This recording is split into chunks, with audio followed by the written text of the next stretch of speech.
Live to a hearing underway on Capitol Hill on how social media companies filter their content.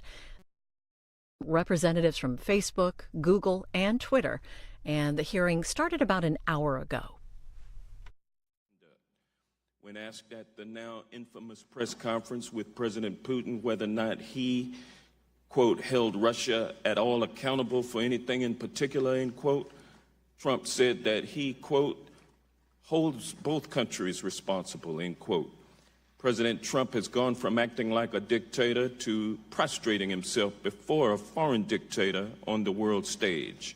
This is a moment of great national peril where Americans must be alarmed at the danger that lies ahead for our country under current leadership.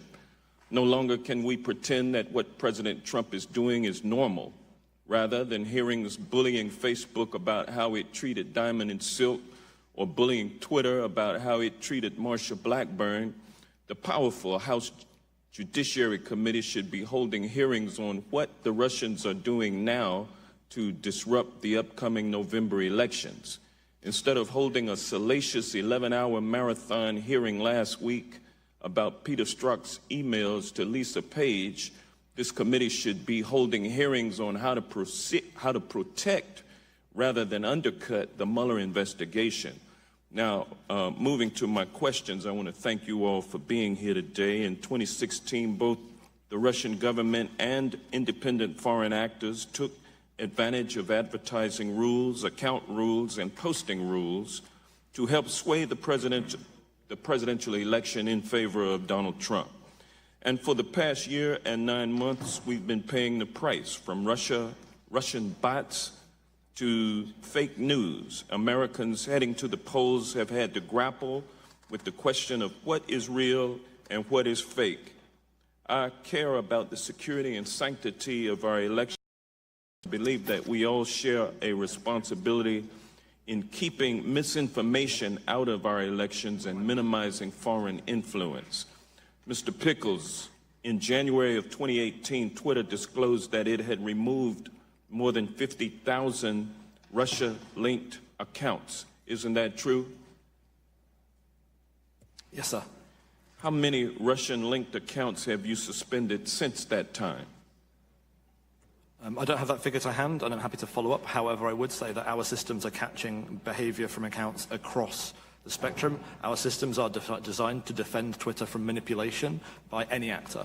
And we see different actors attempting to use our platform. That's why we now catch 9.9 million accounts every week and challenge them because of suspicious behavior. That's up 299% in 1 year. So I think we're doing much more to learn from 2016 and to put robust protections in place for the forthcoming elections. Thank you. How do you differentiate these accounts, these fake accounts, from real people? Are you using software, or are these human vetting decisions? Thank you for that question. It's a good opportunity to explain our work. So firstly, we have a lot of technology that's working across this.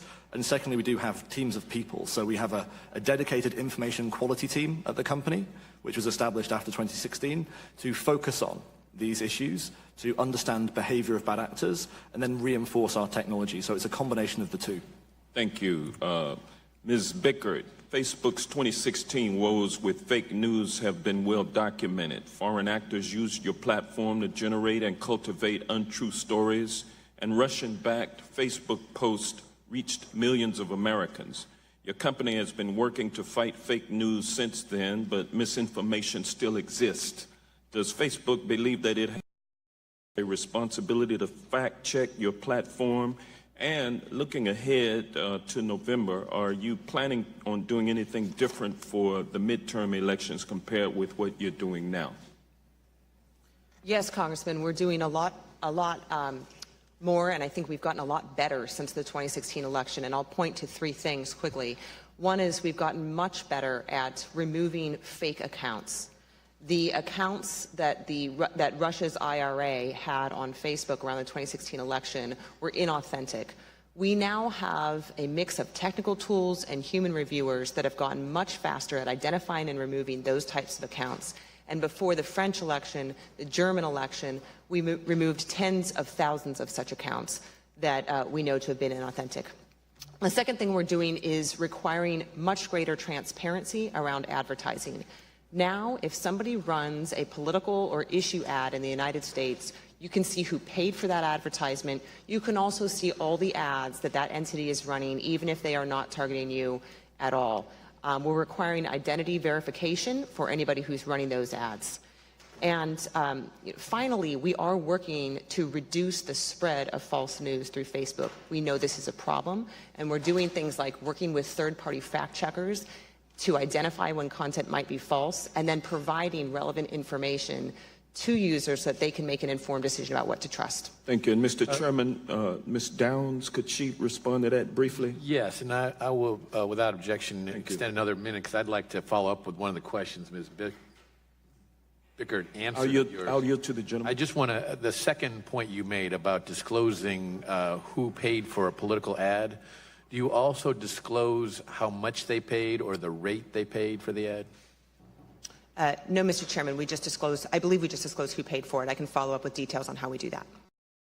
Thank you. Ms. Downs, you can answer the question.